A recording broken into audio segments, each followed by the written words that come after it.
Bueno, con esto iniciamos la segunda parte del discipulado, donde quedamos en que nosotros necesitamos humillarnos ante la presencia de Dios. Es nuestra necesidad, es necesidad nuestra. No es la necesidad de Dios. Dios anhela, Dios desea que nosotros oremos todos nosotros en el Espíritu y no sea solamente una oración de labios o ritual. Pero sí debe haber una necesidad en nosotros porque el Espíritu nos alimenta cada que nosotros vamos a la presencia del Señor. Y decía que nosotros somos lámparas y cada que vamos a la presencia del Señor, el Señor nos llena de aceite. Recuerden la enseñanza de las vírgenes prudentes. Ese ir y llenar la lámpara de aceite es parte de nuestra responsabilidad para cuando venga el novio, nosotros estemos llenos de aceite. Entonces tenemos una gran necesidad y tenemos una responsabilidad porque si nosotros, algo que aprendí alguna vez que de una sierva era que nosotros no podemos dar más de lo que nosotros recibimos, ¿sí? Así que si nosotros queremos ser útiles en las manos del Señor, tenemos que de la misma manera o en la misma proporción permanecer en la presencia de Dios. Amén. Entonces, mis amados, sin duda, la oración es el medio que Dios ha establecido para cambiar vidas, para cambiar familias, para cambiar ciudades. Y si el pueblo de Dios entendiera la importancia de nosotros orar en el Espíritu, de no menguaríamos en nuestra vida de oración. Si nosotros entendiéramos la magnitud de lo que la oración puede lograr en nosotros, nosotros no menguaríamos en nada de lo que es la oración. Al contrario, oraríamos al levantarnos, oraríamos al acostarnos, oraríamos o darle gracias al Señor al alimentarnos, oraríamos en tiempos libres, oraríamos en muchos momentos, así como los judíos, y nosotros vemos en el libro de Daniel.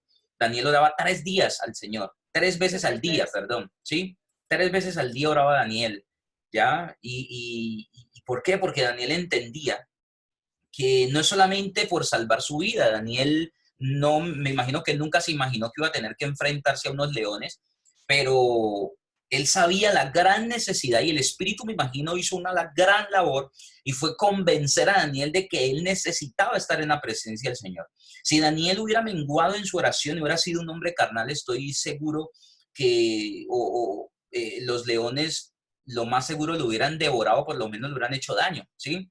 Pero Daniel estaba en el Espíritu. Daniel era un hombre que sabía adorar. Si nosotros recordamos, uno de los matices por los cuales nosotros recordamos a Daniel es por la adoración, ¿sí? Así como recordamos a David por la alabanza, ¿sí? Así también recordamos nosotros a Daniel por la adoración, inclusive en canciones como esta de, de Marcos Vidal, ¿sí?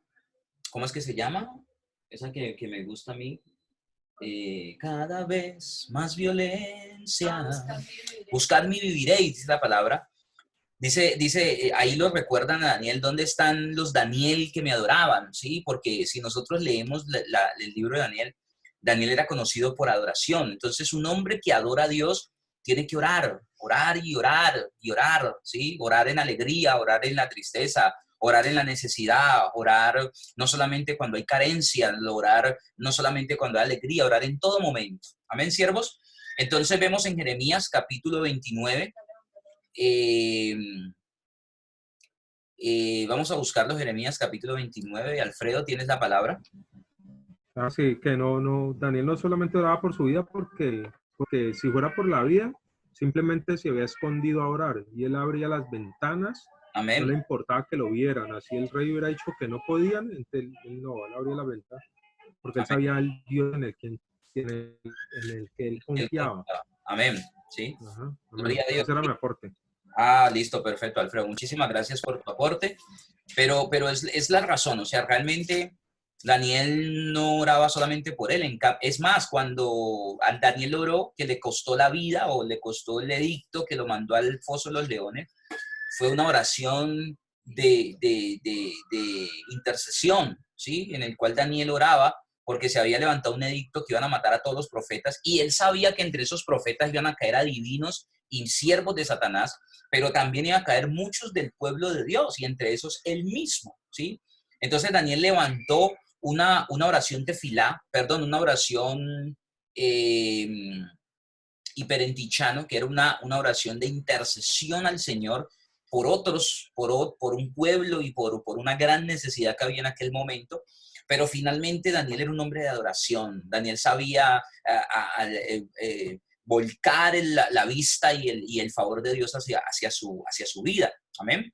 Entonces vemos en Jeremías capítulo 29, verso 7, dice la escritura: y procurad la paz de la ciudad en la cual os hice transportar, y rogad por ella a Jehová, porque es su paz. En su paz tendréis vosotros paz. Entonces nosotros vemos que a veces como miembros de una iglesia a veces pasamos por alto las necesidades del entorno. Trabajamos en lugares donde no nos importa lo que le está pasando a la empresa, donde no nos importa lo que le está pasando a mi hermano en la iglesia, donde no nos importa a veces lo que le está pasando al vecino en mi cuadra. Y dice la escritura que Dios nos puso en un lugar y debemos de orar, ¿sí? Debemos de utilizar ese verbo hiperentinchano para clamar a Dios por todo el lugar donde nosotros estemos, aunque eso implique problemas, ¿sí? ¿Lo puedes apagar? Entonces, aunque eso implique problemas, porque a veces el establecer o el clamar por la voluntad del Señor implica inconvenientes, porque Dios, como dice Jesús en su palabra, que Él no vino a traer paz, sino que iba antes a provocar que padres tuvieran discordias con hijos, hijas con madres, porque el estar uno en la presencia del Señor y otro fuera de la voluntad de Dios va a crear conflictos y enfrentamientos sí o sí, ¿sí? Entonces, en una pareja, por ejemplo, cuando uno es temeroso del Señor y el otro no, esto sí o sí va a traer enfrentamientos, inconvenientes. Hay parejas donde han podido limar esto y a punta de diálogo han podido, o de una manera muy diplomática, han podido limar estas diferencias, pero siempre van a haber unas diferencias muy marcadas que van a tener que, o van a exigir de ambas partes mucha madurez, mucha prudencia, ¿sí? Mucho respeto, mucha tolerancia. Y si en siervos del Señor, aún los dos estando en el Señor, hay dificultades, ahora imagínense donde tuviéramos una pareja donde no tiene el temor del Señor. Entonces, por eso el Señor nos advierte en Corintios: no se unan en yugos desiguales, porque van a tener muchos problemas y esos problemas van a afectar su nivel de oración, sí o sí. Amén, siervos. Entonces dice Primera de Tesalonicenses capítulo 5, verso 17, es un texto que ustedes ya conocen, es uno de los textos más cortos de la Biblia, dice: orad sin cesar, ¿sí? Y nos recuerda en Primera de Tesalonicenses 5, 17 que debemos de orar sin cesar, debemos orar. Y cuando dice orar sin cesar, no es que debemos orar todo el día. Cuando dice orar sin cesar, es oren en todo momento, oren en cada instante, oren al Señor por sus hermanos, oren por la iglesia, oren por la finanza, oren por los pastores, oren aún por los pastores que no son de la iglesia, oren por la evangelización mundial, oren para que no falte alimento en sus familias, oren para que no falte alimento en nuestro hermano, oren para que cuando Cristo llame a la iglesia puedan estar todos los siervos, los hijos de Dios, estar ahí listos con sus lámparas llenas, con sus vestidos blancos y relucientes, ahí atentos al llamado y al rugido del gran león de la tribu de Judá, ¿sí? Así que tenemos muchos motivos de oración. Y también dice Efesios capítulo 6, verso 18, dice en el capítulo 6 de Efesios capítulo 6, dice en el verso 18, dice la palabra: orando en todo tiempo, con toda oración y súplica en el Espíritu, ¿sí? Y aquí vuelve y nos recuerda a Pablo, porque si ustedes recuerdan, Pablo cuando habla en el tema de los dones, ¿sí?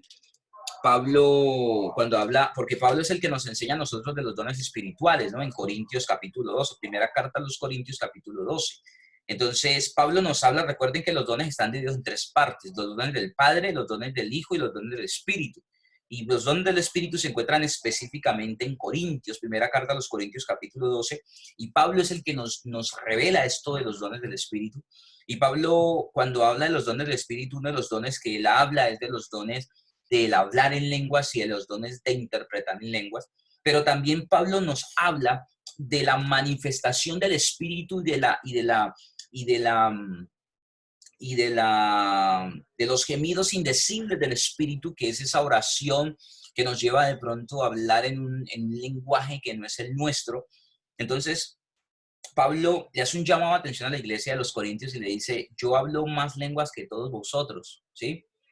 Entonces Pablo nos está recordando continuamente que debemos de orar, aprender a orar en el Espíritu y no hacer esas oraciones tan superficiales, sino una oración que realmente esté aderezada de pasión, una oración que esté aderezada de fuego, una oración que aunque sea corta, esté aderezada de presencia y de unción del Señor. Amén. La unción no es solamente para ministrar a otros, la unción también debe ser aplicada en el momento que nosotros vamos a la presencia del Señor, porque ahí es donde nosotros llenamos las lámparas para poder vaciarlas cuando estamos ministrando a otras personas. Amén.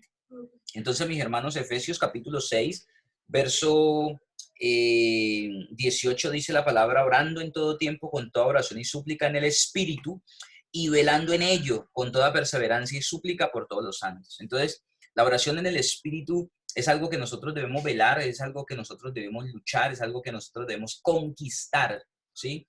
Aunque está dado para todos, ¿sí? Lo dan en el Espíritu.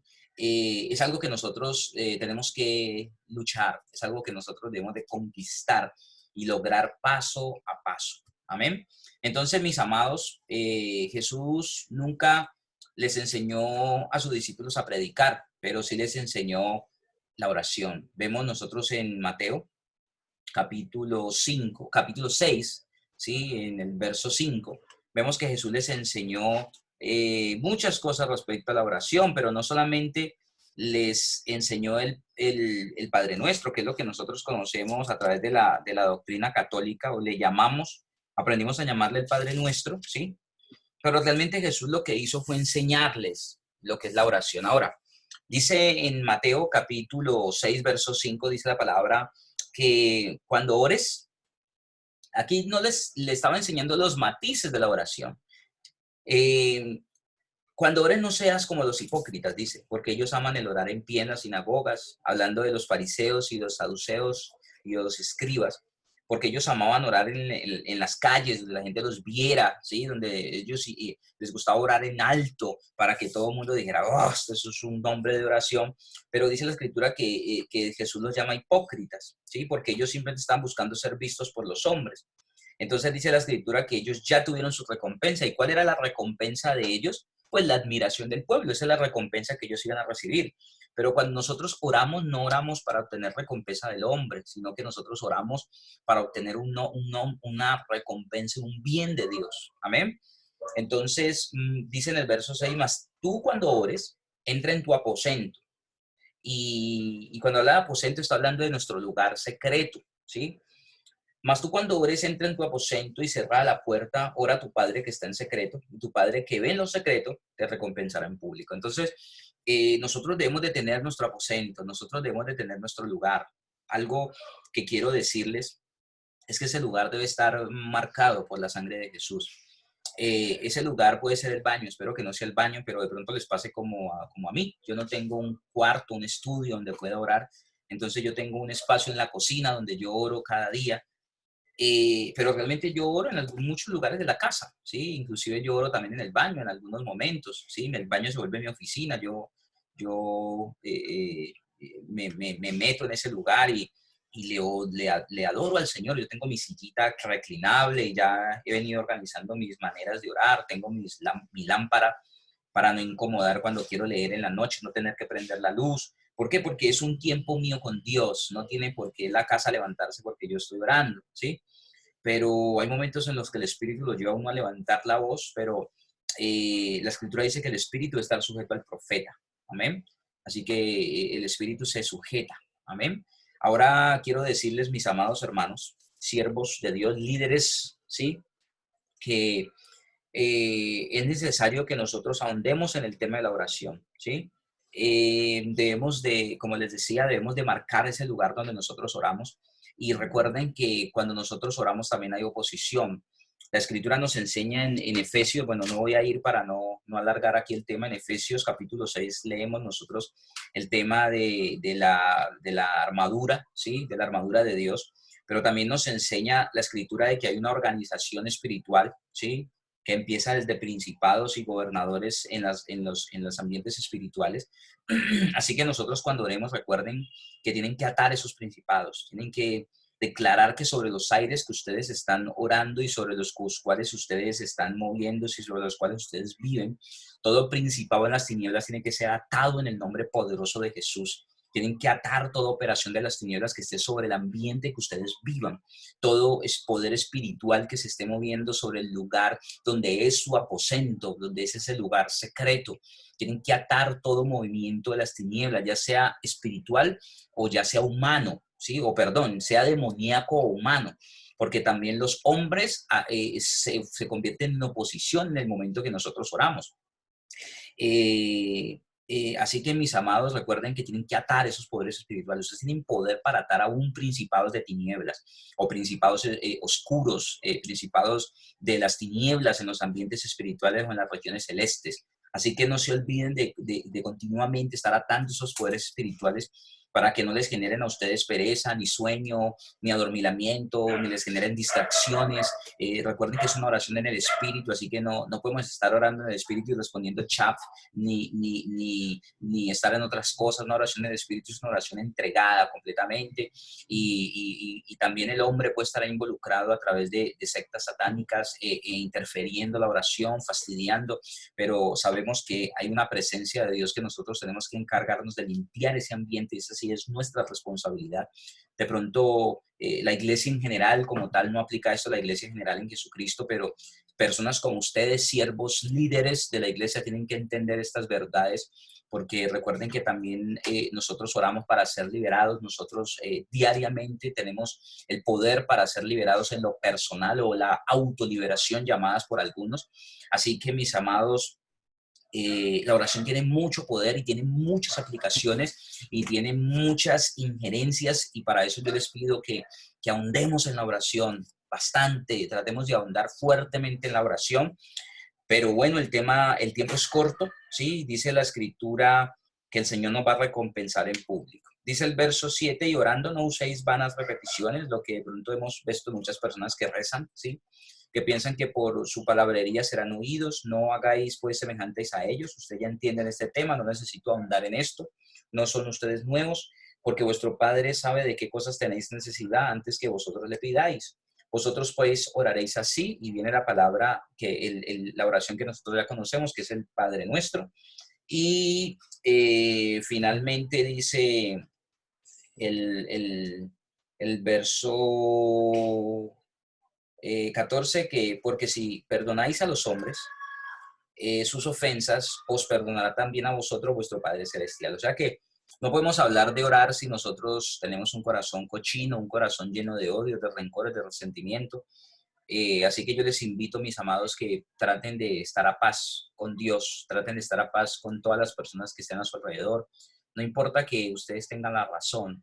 No, a veces es mejor uno no tener la razón, pero estar en paz con Dios y estar en paz con uno mismo y estar en paz con el hermano. A veces hay personas que no les importa esto y no les importa herir a otro. Lo importante es que dejar claro que ellos tenían la razón y que ellos no están equivocados. No importa. No importa si para muchos nosotros no tenemos la razón. Hay veces, para no contender con la gente, le damos su razón o paramos ahí la discusión, pero en estos momentos es importante que nosotros entendamos que Dios es bueno. Amén. Ve aquí, no me está diciendo guardar. Entonces, siervos. Entonces, el propósito de la oración es que cada creyente crezca y aprenda a conocer el corazón del Padre de acuerdo a cada necesidad. Entonces, con esto quiero pasar a otro punto importante, ¿sí? Y vuelvo y les repito esta última frase que les dije. El propósito de la oración, uno, es que cada creyente crezca, o cada discípulo, porque ustedes ya no son creyentes comunes. El propósito de nuestra oración ya como discípulos de Jesucristo es crecer abundantemente. Y segundo, aprender a conocer el corazón del Padre sobre cada necesidad, sobre cada circunstancia, sobre cada situación. Entonces tengan esto muy presente. Si nosotros oramos y oramos y oramos y no crecemos, no estamos orando en el Espíritu. Realmente tenemos que revisar cómo estamos orando, ¿sí? Y si nosotros estamos orando y no estamos entendiendo la voluntad del Señor, pues tampoco nos está sirviendo mucho la oración, no estamos orando como conviene. No estamos involucrando al Espíritu de Dios en la oración. Si hablamos de oración y el Espíritu de Dios no está implicado, es una oración, lo más seguro es una oración del alma, es una oración del cuerpo, una oración carnal. Así que, mis amados, nosotros ya no podemos estar haciendo ese tipo de oraciones. Nosotros tenemos que estar haciendo oraciones espirituales, oraciones que vayan mucho más allá de mi mente, ¿sí? No estoy diciendo que todo el tiempo estamos haciendo oraciones espirituales. Hay oraciones que son muy sencillas, ¿sí? Eso las podemos hacer diariamente. Pero nuestro espíritu debe empezar a pedir esas oraciones en el espíritu que ardan en nuestro interior de tal manera que cuando nos paremos de la oración podemos decir, uff, me siento fuerte, me siento lleno, siento que siento con la respuesta de Dios en mi espíritu. Así que podamos sentir paz y gozo en la presencia del Señor. Entonces quiero mostrarles esta siguiente parte, ¿ya? Con esto voy a terminar. Y quiero que miren con detenimiento esta parte de un estudio de Nehemías. Yo me imagino que alguno de ustedes en algún momento lo ha visto, pero yo quiero que lo disfrutemos. Alfredo, ¿está viendo la imagen de Nehemías? Sí. Pensé que todavía estaba con el audio. Sí, no, yo siempre lo silencio, pero cuando te pregunto te activo el audio para que me puedas responder. Sí, sí, señor. ¿Entonces la estás viendo allí? Sí.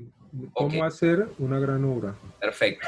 Entonces, vamos a movernos del lado derecho a la izquierda, ¿no? Porque recuerden que esto es un estudio de los cuadernillos, o sea que esta es la página 1 y esta es como la página 30. Entonces vamos a leer en este momento vamos a leer la página 1 que está a la derecha y la página 2 la vamos a encontrar al lado izquierdo. La página 3 la vamos a encontrar al lado derecho, la página 4 al lado izquierdo y así vamos a estar rotándonos de lado a lado. ¿Listo?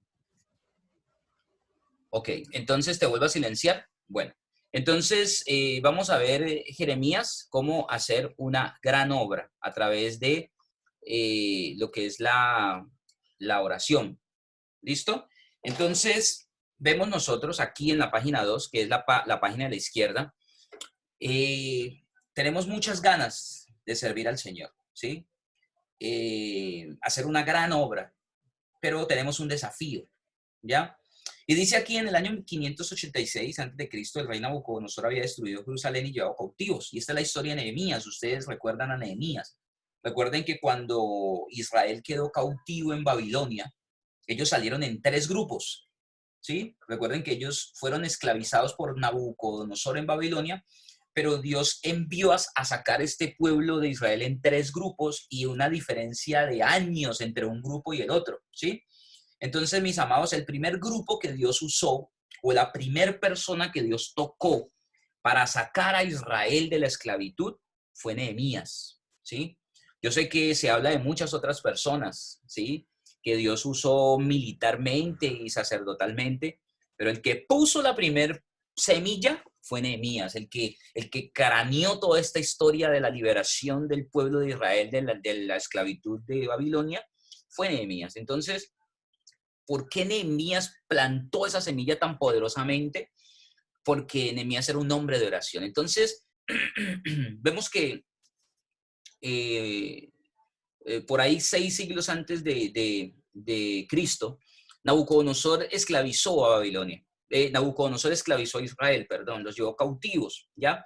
Sin embargo, Dios había prometido, Dios le había dicho, sí, que el imperio babilónico iba a caer.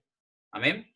Entonces, dice aquí, pero a pesar de estar de vuelta, casi 100 años Jerusalén seguía destruida. Nehemías en Persia, en el alto cargo de copero del rey, cuando llegó su pariente Hanani, y Hanani le contó a Nehemías lo que estaba pasando. Hanani le contó a Nehemías lo que había sucedido en su pueblo, ¿sí? Entonces aquí vemos a Hanani contándole a Nehemías, y esto llevó a que Nehemías, ¿sí? Y me devuelvo, este desafío que se le presentó a Nehemías con su pueblo, que fue puesto a través de una conversación con Hanani, que era un familiar, provocó que Nehemías iniciara una visión, ¿sí? Lo están viendo ahí, fue una visión, dice aquí que Hanani le cuenta a Nehemías, y para Nehemías el impacto fue tan grande esa noticia de que su pueblo, su nación, el templo, sus tierras, todo había sido destruido, que la escritura nos dice que Nehemías lloró desconsoladamente, hizo duelo como si hubiera muerto su amado padre, su madre, un familiar muy cercano. Entonces, dice la palabra que Nehemías hizo duelo, ayunó y oró a Dios, ¿sí?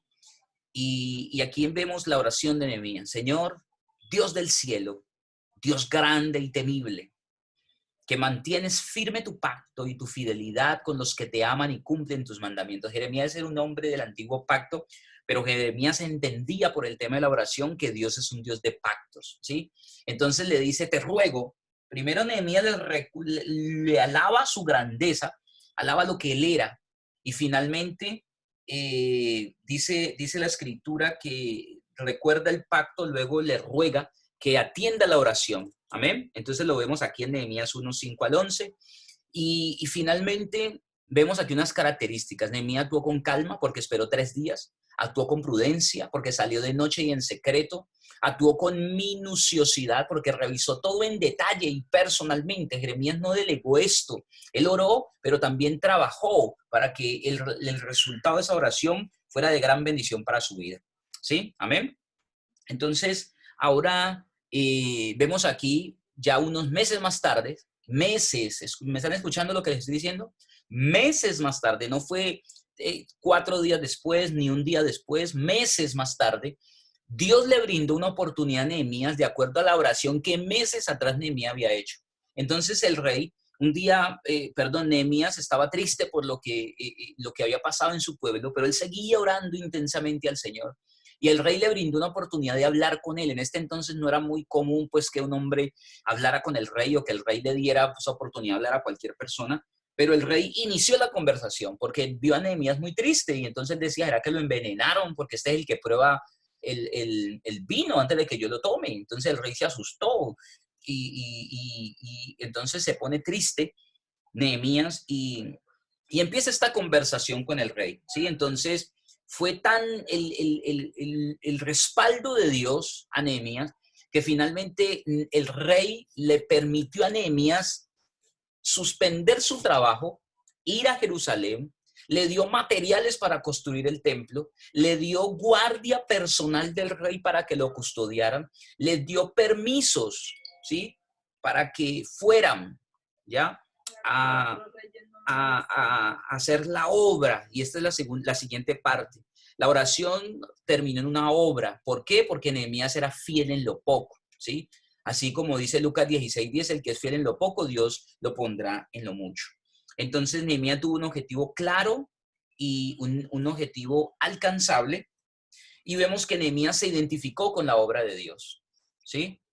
Nehemías se identificó con esa preciosa obra. Nehemías llevó la situación delante del Señor y finalmente esto es una enseñanza para nosotros, ¿sí? Es una enseñanza que nos lleva a mirar que nosotros podemos hacer lo mismo como lo vemos aquí abajo.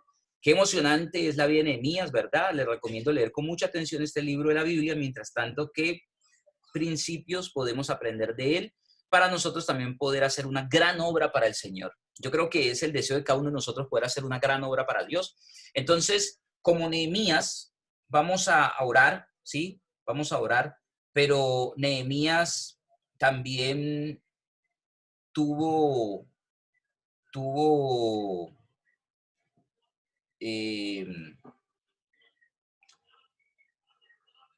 grandes dificultades, ¿sí? Nehemías tuvo, deme un segundo, sí, Nehemías tuvo dificultades, aquí, ¿sí? Nehemías tuvo que enfrentar dificultades y una de esas dificultades fue la oposición de su propio, de las personas, ¿sí? Hubo oposición de príncipes, vecinos de naciones alrededor, ¿sí? Pero Nehemías no se aminoró. Vemos en Nehemías 4 que Nehemías dijo, bueno, si ellos quieren venir en guerra, entonces vamos a dividirnos. La obra no se detuvo, pero sí se aminoró el trabajo porque unos tenían que estar con las armas y otros trabajando, ¿sí? Pero vemos que finalmente hubo un resultado, ¿ya? Y el resultado fue que, así contra viento y marea, lo que no se había logrado en 100 años, Nehemías lo logró en 50 días. El pueblo estaba alegre, estaba maravillado, el pueblo se reunió para dar gracias y admirar todo lo que se había logrado, ¿sí? Amén. Vemos la bendición, ¿sí? La bendición surgió un avivamiento, ¿sí? A causa del resultado de ese trabajo vino una bendición, ya no el resultado por las manos humanas, sino la bendición, porque recuerden que la bendición dice Proverbios 10:25, que es la que enriquece y no añade tristeza con ella. La bendición proviene de nuestro Señor, ¿sí? Entonces, ¿esto qué provocó? Un avivamiento espiritual. Entonces, el pueblo, dice la Escritura, que se reunió al frente de la plaza, se reunió a orar y Esdras trajo la ley y se las leyó al pueblo porque el pueblo tenía hambre de la presencia de Dios. Amén. Entonces, hubieron dificultades, ¿sí? Pero Nehemías, como les decía ahorita, se identificó con la obra de Dios. Nehemías llevó la situación ante Dios. Nehemías tuvo un objetivo claro y alcanzable, ¿sí? Y nosotros tenemos que medir nuestros objetivos en nuestros ministerios. Tenemos que medir nuestros objetivos en nuestra vida familiar, en nuestra vida personal, ¿sí? En nuestra vida espiritual. Y Nehemías era fiel en lo poco. Amén, siervos. Entonces Nehemías planificó y aprovechó sabiamente todas las oportunidades, que fue el permiso del rey, las cartas de presentación, la madera para la construcción, los soldados de la guardia, ¿sí? Y nosotros como Nehemías tenemos que actuar con mucha prudencia, con mucha calma, con mucha confianza de parte del Señor.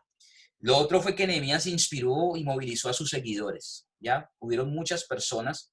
Como dice aquí, un verdadero líder es la persona que alcanza metas a través de otras personas. Un verdadero líder no es aquel que hace todo, sino aquel que alcanza muchas cosas a través de otras personas. Y esto se logra inspirándoles y dándoles porciones de trabajo que ellos pueden hacer, ¿sí? Entonces, unos construyeron, otros estuvieron en seguridad, otros estuvieron orando con Nehemías, otros les tocó pelear, otros les tocó enfrentar la oposición, como les toca a los porteros. A veces cuando estamos en el templo, en pleno el culto, hay gente que viene a traer oposición, a traer distracción, y los que están en la portería están ahí pendientes para no dejar entrar personas que vienen a buscar problemas o a traer oposiciones o a simplemente a distraer y a causar incomodidad en la iglesia. Amén. Listo. Entonces, siervos, Nehemías perseveró ante la adversidad, lo vemos aquí, y con esto terminamos lo que es hacer una gran obra. Mi pregunta es, mis amados, ¿estamos dispuestos a hacer una gran obra? Así que el Señor les continúe bendiciendo. Me alegra poder haber compartido este tiempo con ustedes, que hayan aprendido cosas valiosas del tema de la oración y que tengan nuevas metas y que realmente estamos terminando el periodo de cuarentena, realmente ustedes hayan podido aprovechar este tiempo y que cuando empecemos el trabajo, ustedes puedan empezar con ese avivamiento con el cual inició el pueblo de Israel cuando inició el templo nuevamente de las manos de Nehemías. Amén. Que el Señor les continúe bendiciendo y vamos a orar, vamos a darle gracias al Señor. Padre, gracias te damos en esta hora, en el nombre de Jesús, por tu voluntad, por tu presencia, por tu majestad, porque tu grandeza, Señor, está con nosotros. Guíanos, mi Dios. Haznos crecer, Dios, a través de la oración. Queremos profundizar en la oración y conocer nuevos matices, Dios, de la oración. Queremos conocer el corazón tuyo, Dios. Queremos poder alcanzar, Dios, esos propósitos que tú te has propuesto para cada uno de nosotros. En el nombre de Jesús, gracias por este estudio ministerial, Dios amado, y que en la próxima clase puedan haber grandes logros, Dios, en estos tus siervos, porque viene una clase bastante importante, Dios, para sus vidas. Y que esto traiga crecimiento y redunde, Dios, en nuevos desafíos. Que no sea una clase más en sus vidas, que al terminar esta clase cierren sus Biblias y continúen en su rutina diaria, en sus distracciones, sino que realmente empiecen a levantar metas, Dios, pero que la oración logre que esas metas plasmadas en el papel traigan visión, traigan trabajo, traigan, Dios, dificultades que van a ser vencidas en el nombre poderoso de Cristo Jesús, traigan oposiciones que van a ser derribadas en el nombre de Jesús, pero finalmente va a traer un resultado, va a traer una bendición y va a levantar nuevos líderes, Dios, y una nueva cosecha, Dios, para gloria y honra de tu nombre y la obra en la cual tú nos has puesto, por la cual oramos e intercedemos, Dios. En el nombre poderoso de Cristo Jesús, Señor, te damos gracias por mi vida y por la vida de cada uno que está aquí frente, Dios, a este discipulado y frente a este video, en el nombre de Jesús. Amén y amén, poderoso Señor. Muchísimas gracias y mil bendiciones a todos.